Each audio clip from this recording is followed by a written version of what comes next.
तुम्हें कहा था दोबारा यहां मत आना। अगर तुम्हें ये डर है कि हमारा ताल्लुक खुल जाएगा तो याद रखो मैं बिजनेस करती हूँ, हर एक से मिलना जुलना है मेरा।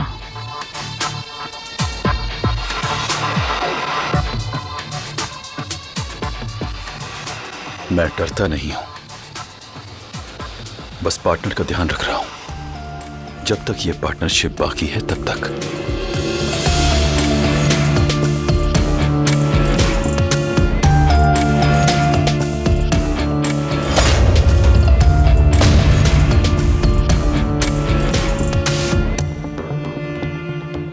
तुम्हें काबू में रखने के लिए रस्सियां बांध रखी हैं, ये उनमें से एक है, वरना खेल बदल जाएगा।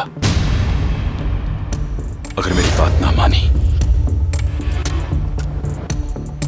तो ये फाइल चुपके से बारान के पास जा पहुंचेगी और फिर जर्मनी में जो खुफिया जिंदगी गुजार रही हो वो सबके सामने आ जाएगी।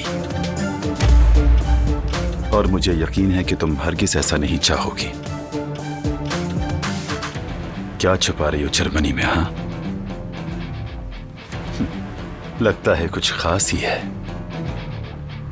अच्छी तरह जहन में बिठा लो सबिया खातून, मेरे साथ रही तो फायदे में रहोगी, मगर रिश्ता तोड़ने की कोशिश की तो अच्छी तरह समझ लो अपनी शहर काट दी तुमने।